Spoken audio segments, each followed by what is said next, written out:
ಹೇಳ್ಬಿಟ್ಟು ಬಂದು ಯಮಪಾಶ ಹಾಕ್ತಾರೆ. ಹಾಕಿದ ತಕ್ಷಣ ಅವನು ಶಿವನ ಭಕ್ತಿನಲ್ಲಿ ಇರ್ತಾರೆ ಮಾರ್ಕಂಡೇಯ ಮಹರ್ಷಿಗಳು. ಶಿವನ ಭಕ್ತಿನಲ್ಲಿ ಇರ್ಬೇಕಾದ್ರೆ ಅದು ಕೊನೆಗೆ ಆ ಯಮಪಾಶ ತೊಗೊಂಡ್ಬಿಟ್ಟು ಶಿವನಿಗೆ ಆ ಲಿಂಗಕ್ಕೆ ತಗೊಂಡು ಎಳಿತಾರೆ. ಎಳಿದ ತಕ್ಷಣ ಶಿವ ಆ ಲಿಂಗದಿಂದ ಉದ್ಭವಿಸ್ಬಿಟ್ಟು ಯಮನಿಗೆ ಎದೆಗೆ ಓದ್ಬಿಟ್ಟು ಯಮನಿಗೆ ಶಿಕ್ಷೆ ಕೊಡ್ತಾರೆ ಅವರು. ತನ್ನ ತ್ರಿಶೂಲದಿಂದ ಯಮನಿಗೆ ಚುಚ್ಚಿಬಿಟ್ಟು ಯಮನನ್ನೇ ಸಂಹಾರ ಮಾಡಿಬಿಡ್ತಾರೆ ಅವರು. ಯಮ ಇದನ್ನಲ್ಲ, ಮೃತ್ಯು ದೇವತೆ ಯಮನನ್ನೇ ಸಂಹಾರ ಮಾಡಿದ ತಕ್ಷಣ ಅವಾಗ ಎಲ್ಲ ದೇವತೆಗಳು ಬಂದು ಹೇಳ್ತಾರೆ, ಜಗತ್ತಿಗೆ ಮೃತ್ಯು ಅನಿವಾರ್ಯ ಇದೆ, ಆ ಮೃತ್ಯು ದೇವತೆನೇ ಇಲ್ಲ ಅಂದರೆ ಲೋಕ ಅಲ್ಲೋಲ ಕಲ್ಲೋಲ ಆಗ್ತೈತೆ, ಎಲ್ಲರೂ ಜೀವಿತ ಬಿಡ್ತಾರೆ, ಹಾಗಾಗಿ ಮೃತ್ಯು ಬೇಕು, ದಯವಿಟ್ಟು ಆ ಯಮನನ್ನು ಕ್ಷಮೆ ಮಾಡು ಅಂತೇಳಿ ಎಲ್ಲ ದೇವತೆಗಳು ಒಂದು ಶಿವನ ಹತ್ರ ಕೇಳಿದ ತಕ್ಷಣ ವಾಪಸ್ ಯಮನಿಗೆ ಪುನರ್ಜನ್ಮ ಕೊಟ್ಬಿಟ್ಟು ಆ ಮಗು ಮಾರ್ಕಂಡೇಯನ ಚಿರಂಜೀವಿ ಮಾಡ್ತಾರೆ. ಅದು ಮಾಡಿರುವಂಥ ಘಟನೆ ಇದೇ ಕ್ಷೇತ್ರದಲ್ಲಿ, ಇದೇ ಜಾಗದಲ್ಲಿ ಈಗಲೂ ಕೂಡ ಒಳಗಡೆ ದೇವಸ್ಥಾನದಲ್ಲಿ ಆ ಶಿವಂದು ತ್ರಿಶೂಲ ಹೊಡೆದಿದ್ದು ಆ ಯಮನಿಗೆ ಒದ್ದಿದ್ದು ಅಂತ ಪಾದ ಮೂಡಿದಾವೆ. ಯಮನ ಪಾಶೆ ಇದೆಯಲ್ಲ, ಶಿವಲಿಂಗಕ್ಕೆ ಹಾಕಿದ್ದು ಹಿಂಗೆ ಪಾಶೆ ಎಳೆದಿದ ತಕ್ಷಣ ಆ ಪಾಶೆ ಹಿಂಗೆ ಪೂರ್ತಿ ಪಾಶೆ ಕಲ್ಲಿನ ಮೇಲೆ ಪಾಶೆ ಯಮಪಾಶ ಮೂಡಿದೆ, ಈಗಲೂ ಕೂಡ ಒಳಗಡೆ ಇದೆ ಅದೆಲ್ಲ. ಪಾಶ ಅಂದರೆ ಯಮನ್ದು ಇದು ವೆಪನ್, ಅದು ಆ ಥರ ಇದೆ. ಅದು ಶಿವನಿಗೆ ಹೇಳ್ತಾರೆ ಅವರು ಮಾರ್ಕಂಡೇಯ ಮುನಿಗಳು.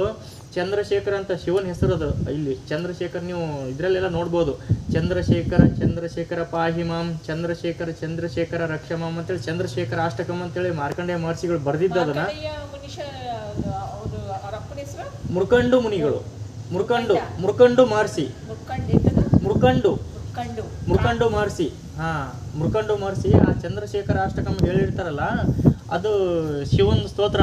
ಅದು ಹೇಳಿದ ತಕ್ಷಣ ಲಾಸ್ಟಿಗೆ ಚಂದ್ರಶೇಖರ ಪಾಹಿಮಾಂ, ಚಂದ್ರಶೇಖರ ರಕ್ಷಮಾಂ ಅಂದರೆ ಚಂದ್ರಶೇಖರ ನನ್ನನ್ನು ಕಾಪಾಡು, ಚಂದ್ರಶೇಖರ ರಕ್ಷಣೆ ಮಾಡು ನನ್ನನ್ನು ಅಂತ ಹೇಳ್ಬಿಟ್ಟು ಶಿವನ ಹತ್ರ ಬೇಡ್ಕೊಳ್ತಾರೆ ಅವರು ಮಾರ್ಕಂಡೇಯಗಳು. ಆಮೇಲೆ ಕೊನೆಗೆ ಚಂದ್ರಶೇಖರ ಮಾಶ್ರಯೇ ಮಮ ಕಂ ಕರಿಷ್ಯತಿ ವೈ ಯಮಃ ಅಂದರೆ ಚಂದ್ರಶೇಖರ ಈ ಯಮನ ಪಾಶದಿಂದ ನನ್ನನ್ನು ಮುಕ್ತಿಗೊಳಿಸು ತಂದೆ ಅಂತೇಳಿ ಶಿವಲಿಂಗಕ್ಕೆ ಹೋಗಿ ತಬ್ಕೊಂಡ್ಬಿಡ್ತಾರೆ ಅವರು. ಯಮ ಪಾಶ ಹಾಕಿದ ತಕ್ಷಣನೇ ಚಂದ್ರಶೇಖರ ಮಾಶ್ರಯೇ ಮಮ ಕಂ ಕರಿಷ್ಯತಿ ವೈ, ಈ ಯಮನ ಪಾಶದಿಂದ ನನ್ನ ಬಿಡುಗಡೆಗೊಳಿಸು ತಂದೆ ಅಂತ ಕಾಪಾಡಿದ ತಕ್ಷಣ ಶಿವ ಆವಾಗ ಆ ಲಿಂಗದಿಂದ ಉದ್ಭವಿಸಿ ತ್ರಿಶೂಲದಿಂದ ಯಮನನ್ನು ಹೊಡೆದು ಆ ಪಾಶನ ವಿಮುಕ್ತಿ ಮಾಡ್ತಾರೆ. ಅದೆಲ್ಲ ನಡೆದಿದ್ದ ಘಟನೆ ಇದೇ ಕ್ಷೇತ್ರದಲ್ಲಿ ಇದೆ, ಇದರಲ್ಲೇ ಆಗಿದ್ದದು. ಎಷ್ಟು ಇದು ಸುಮಾರು ಹಳೆಯ ವರ್ಷದ.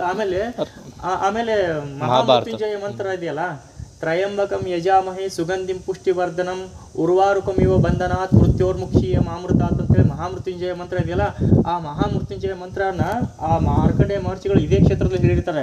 ಅಂದರೆ ನನ್ನನ್ನು ಒಂದು ಸವತೆಕಾಯಿ ಬಳ್ಳಿಯಿಂದ ಹೆಂಗೆ ನಾನು ತುಂಬನ ಕಳಿಸಿದ ತಕ್ಷಣ ಹೆಂಗೆ ಬಿಡುಗಡೆ ಆಗ್ತದಲ್ಲ, ಹಂಗೆ ಮೃತ್ಯು ಅನ್ನುವಂಥದ್ರಿಂದ ನನ್ನನ್ನು ಮುಕ್ತಿಗೊಳಿಸು, ನಾನು ಬಿಡುಗಡೆ ಮಾಡು ಅಂತ ಹೇಳ್ಬಿಟ್ಟು ಒಂದು ಸಾಮಾನ್ಯ ಸ್ತೋತ್ರ ಹೇಳಿರ್ತಾರೆ.